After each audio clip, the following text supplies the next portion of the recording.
So Cynthia Ackley is a registered dietitian. She received her undergraduate degree from Idaho State University. She's been a part of the cystic fibrosis team since April 2013 and also covers inpatient CF patients here at UT Health Northeast. As a dietitian, she provides nutrition assessments that focus on growth and weight trends at each visit and will help guide patients' treatment plans to optimize their overall nutrition status. Cynthia Ackley.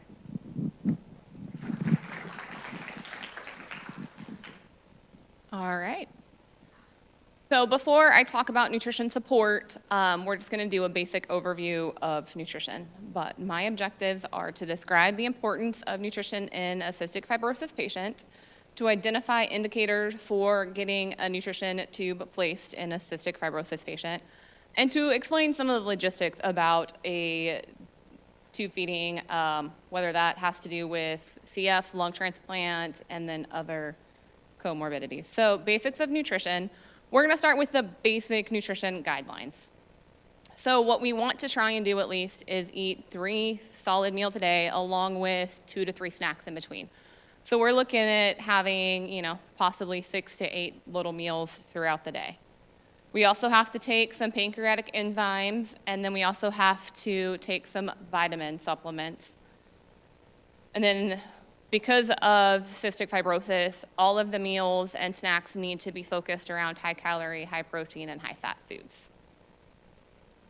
And then ideally, we would like patients to take some sort of nutritional supplement. And at that point, it just depends on the flavor preference. You can do whey protein, you can do any of the Creon stuff that they provide in their Care Forward program. So Ensure, Boost, you can do Scandy Shake. At that point, it just depends on what you like.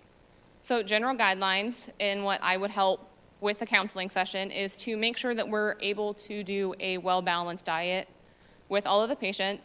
I'm also going to talk to you about ways to add calories to everything that you are doing, and what we would do with that is talk to you about how you would add butter, add cream, add cheese, all of the good full flavored things to everything that you are eating. We are also going to have to talk about adding extra salt. Because of CF patients, we lose a lot of salt through our skin when we sweat, so we have to replace that. So every time we eat, especially in the hot weather, we're going to need to make sure that we are either having a salty snack along with a salty beverage, just to make sure that we don't run the risk of becoming dehydrated. And they kind of get a sheen on their skin, so you can kind of tell a little bit more if we're losing a lot of extra salt, and you would need to know to add a little bit more salt back in. And then the other thing that we need to do just for bone health and overall stuff is to make sure that we're getting plenty of calcium, and then we have to take our fat-soluble vitamins. So part of that is because in CF, we don't absorb the fat, and so we're a little bit lower on our fat-soluble vitamins. So in the CF area, we have CF-specific fat-soluble vitamins that have higher levels of vitamin A, vitamin D, vitamin E, and vitamin K. So some calorie needs, just to give you guys an overall picture. A CF patient is going to need 1.2 to 2% of the DRI. So say for you and I, we need 2,000 calories. A minimum for a CF patient is going to need like 2,500 calories. And it could go up depending on how severe their lung disease is and all of that kind of stuff. Some of their requirements might be in the 3,000 to 5,000 calorie range. So it can become very overwhelming for CF patients to get that many calories in a day.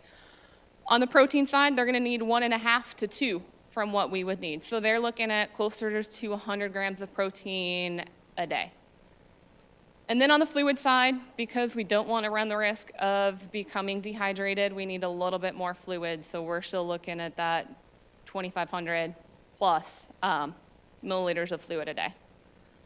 So some of the macronutrients that we run the risk of, or looking at it a little differently, is we want 15 to 20% of calories coming from protein.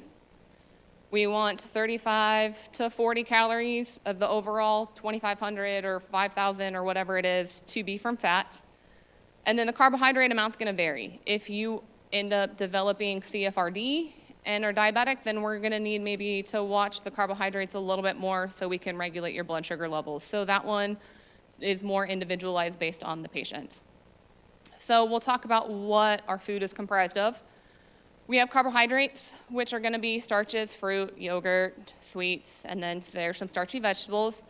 Protein, which is going to be all of your animal meats, eggs, cheese, tofu, nuts, and then your fats, which are going to be your oil, your sour cream, all of that kind of stuff. So when I say we want a balanced diet, we want foods from all of those kind of food groups. So we want to try and make sure to not eliminate a food, especially as we're raising CF children. We don't want them to be a picky eater. So if we need 5,000 calories, we don't want them to grow up and only eat mac and cheese.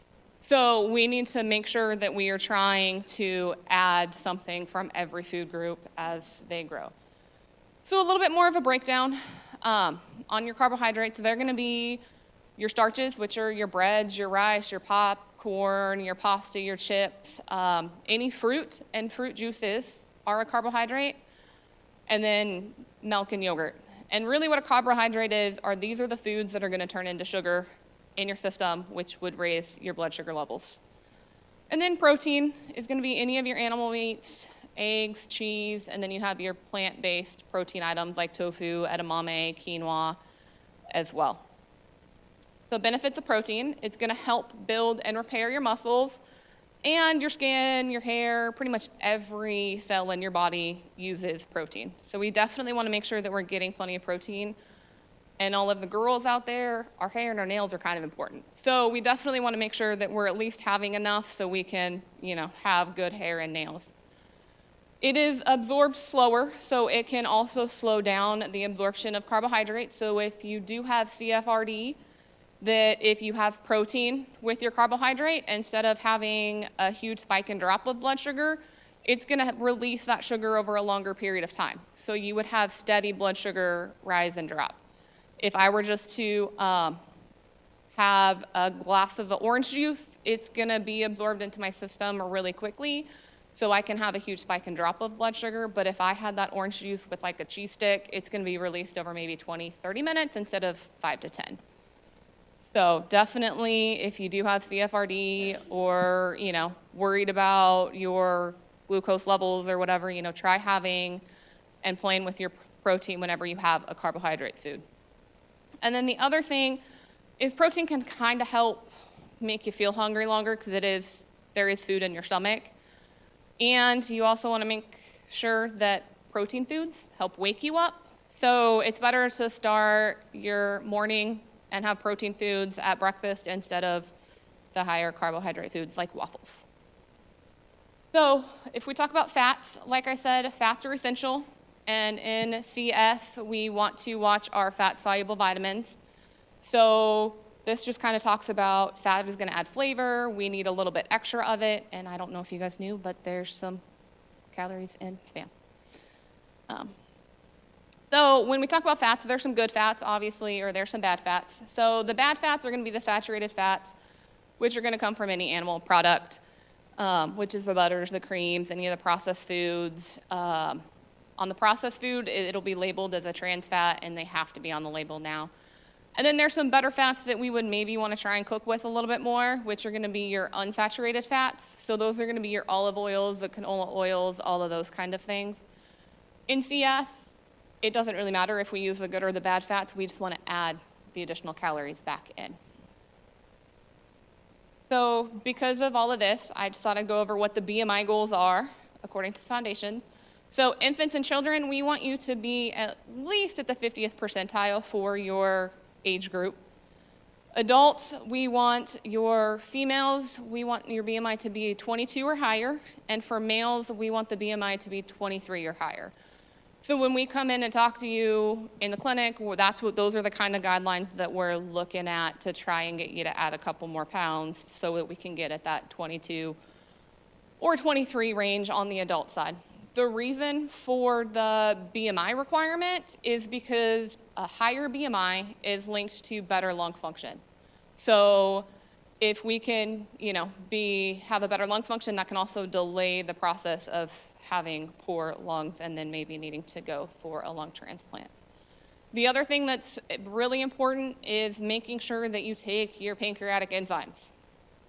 So all enzymes are pretty much designed to digest the fat. So this is going to help make sure that instead of the fat not getting into your cells and are used, it's going to help get it into your cells so that we can use it for energy. Something to keep of note, all enzymes right now are made of pork. So if you have a pork allergy or you have gout, let us know and we can kind of work with that. But right now we still have to have the enzyme, so we'll work on ways to kind of manage the symptoms if you had gout or those kind of things. So the main ones on the market right now are going to be Creon, ThinPep, and then Pertsy, and then Pancreatase. So all of these programs, or all of these companies have nutritional supplement programs that go along with them. It just sort of depends. They are mostly for private insurance. So if you have private insurance and want help getting some nutritional supplements, let somebody know in the clinic, and then we can always get you set up with the information, and so we can start getting those sent out to you. This I found not too long ago, and I thought it was kind of neat, the cystic fibrosis meal plan. So as you can see, we need to make sure that the calorie boosting foods are added in on every item. Ideally, we'd also like the nutritional supplement. So this one has Ensure, Pediasure, Muscle Milk, and at that it just matters on flavor preference. And then ideally, we'd like the third of the plate to be the protein foods, a third of the plate to be your starches or your carbohydrates, and then a third of the plate to be fruits and vegetables. And that will just help us have a balanced diet. So talking about nutrition support, what is nutrition support? So it's a way to add calories into the diet on somebody that is either A, deficient, or B, just can't eat enough calories for what they need to sustain their normal health. So nutrition support is obviously going to be through a tube, and it's always going to be a liquid kind of a formula. And ideally, we would call it enteral nutrition or a tube feeding. So this is just, there's a couple of different ways that you could do it, but it would pretty much go into your stomach, and then it would be absorbed that way. You could do an NG tube, which you would put in yourself each night, or you could go and have a surgical procedure and have the G tube placed, and then you're always going to have something on your stomach, and I'll kind of show that a little bit. But there's a couple of different ways depending on if you were afraid to have surgery. You could still do a nutritional support without it being quite as invasive. And then it depends on the formula that we would put you on, would kind of depend on your nutritional needs and those kind of things, and I will talk about the different types of formula here shortly. So how does nutrition support help? It provides a way to increase calories for patients who maybe they just can't chew or swallow, or they have a very low appetite, or they're just not able to consume enough. And sometimes it comes down to, in the CF population, that they're eating so much anyway, and they're still not able to maintain that weight or even get close to that BMI goal of 22 for a female or 23 for a male. We might recommend starting the discussion for having a nutrition support placed or those kind of things. And then pretty much it's going to act like normal food would. So it's pretty much eating a well-balanced diet, but it's all going to be in a liquid form, and you don't really have to do anything. And some of it is going to be even easier for your body to digest because it's going to be broken down. So nutrition support in CF. CF patients, it's extremely important to have that healthy weight so we can have that better lung function overall. And common reasons to having it is we're just not absorbing as much as we're eating. We have the increased energy needs, the low appetite.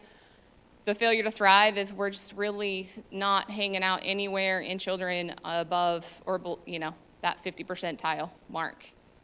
And so some patients also, depending on where you're at, like Dr. Torres said, they want a weight of 90. So sometimes we might have to put in a tube feeding so that we can get you to 90 pounds so that you could actually have a transplant. So there's a couple of different reasons that we would start, the discussion for nutrition support.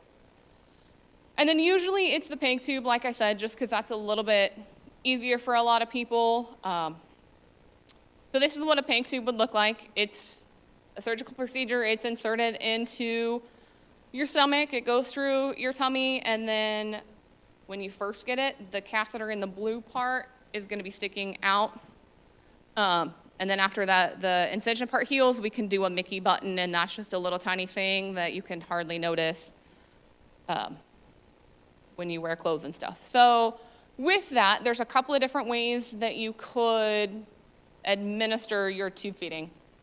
One of those would be from a bolus, say that you were on the go all the time and just wanted to do, a can of something because you were ready to go run to your friend's house. So you can do just 1 can bolus and get 400 or 500 calories depending on your formula, or we could hook you up and run it for 6, 8, 10 hours while you're sleeping. So at that point, we kind of make the call to see what's going to be easier for you in your everyday life. So who needs a tube feeding? The doctor will definitely start the discussion about it. Children with failure to thrive, patients with chronic underweight or are having issues with their weight gain, they need to boost calories before and after transport, or some of the patients that are having more of a risk with their gastric motility. So things to consider when picking a formula are: how well is the formula going to be absorbed? How fast should we run it? The length of time each day that it wants to run, and the amount of enzymes needed. So even though we are feeding straight into the stomach, we still are going to have to take nutritional enzymes. So the formula can kind of be our decision maker on that a little bit by, do we want a whole formula that is, there's no broken down, or we can choose to have a broken down one so your protein is 1 or 2 protein chains instead of 7 or 8 or whatever. So the types of formula, when you're choosing that, you're going to have your standard formulas, which are going to be Longevity, Complete, Nutrin 1.0 fiber. And that's just your normal everyday formula, nothing special about that. For CF, we're going to try to push the higher calorie formula because we can get more calories in a smaller amount. So those are going to be your 2-cals, your Nutrin, your Resource 2.0, or your MedPath 2.0. Or you have broken down formulas that are shorter amino acid chains and should be easier to absorb. But those are going to be your Vital 1, 1.2 AF, 1.5 Peptamen, and Peptamen AF. So even with the broken down formulas, you're still going to need some nutritional enzymes and pancreatic enzymes with that. But usually if you take a meal dose before you start the feed and when you get done with the feed in the morning, you should be okay with that. So I have for you a video of a CF patient and her decision-making process of getting a tube placed and starting nutrition support.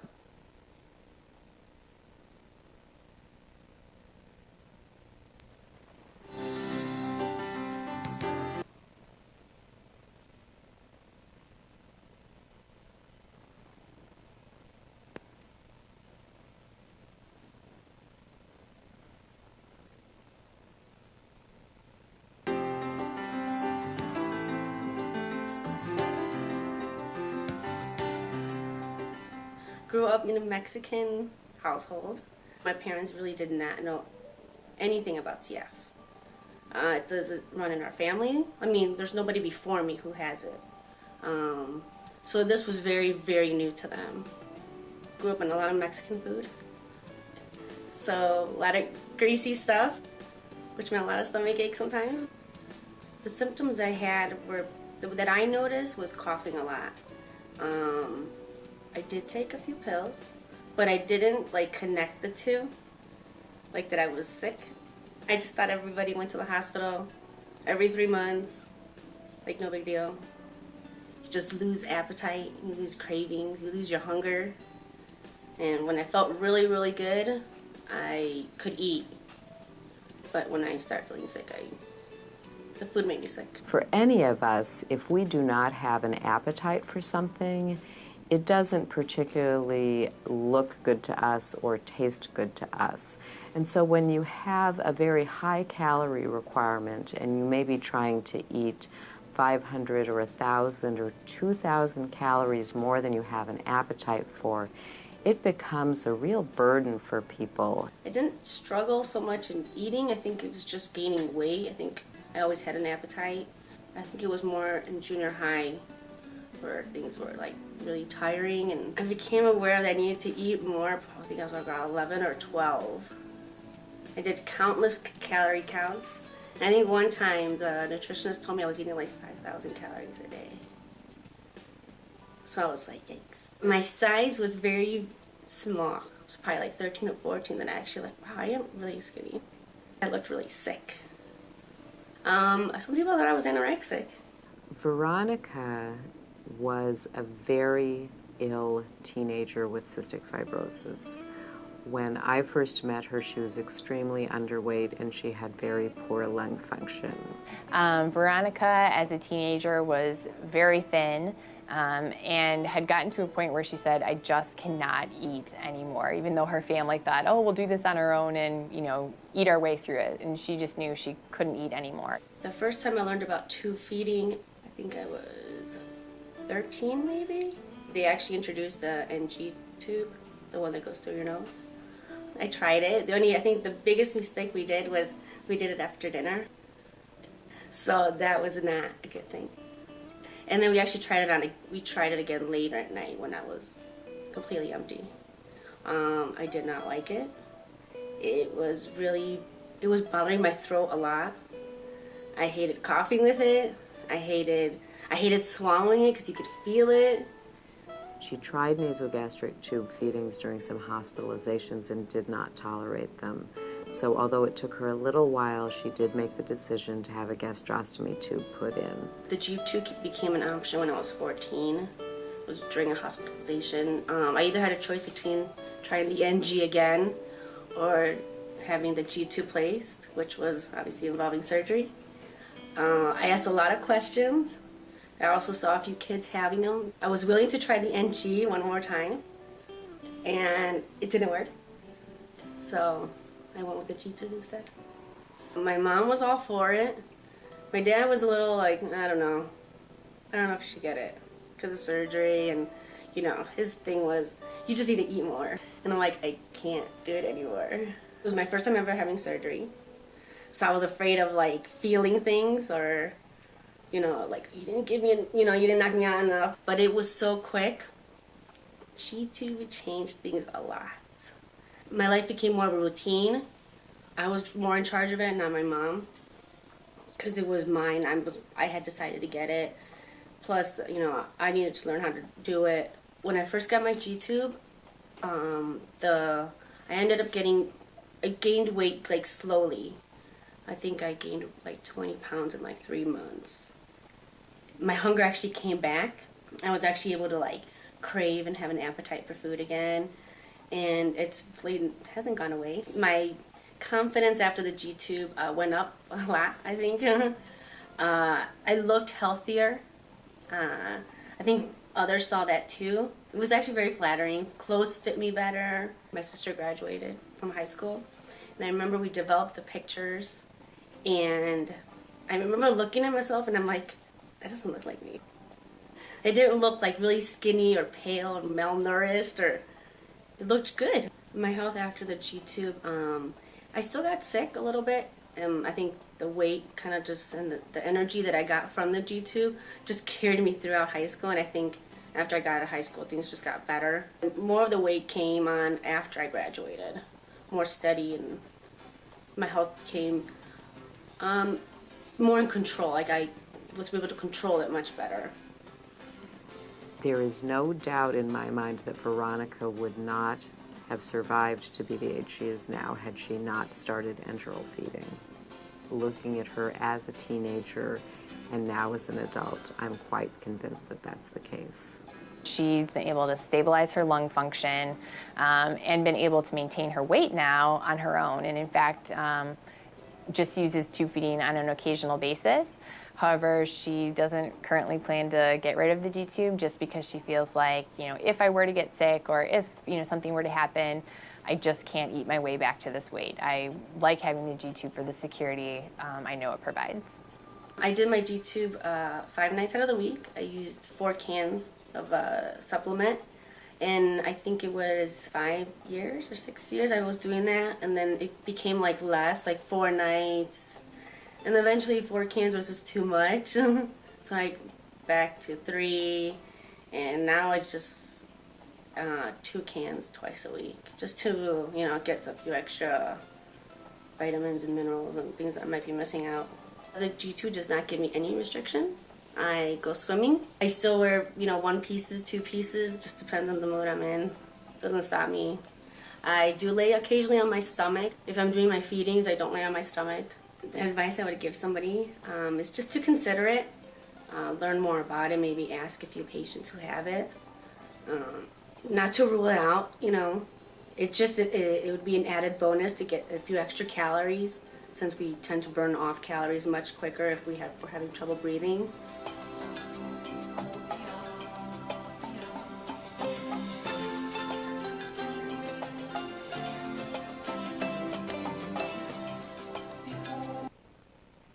All right.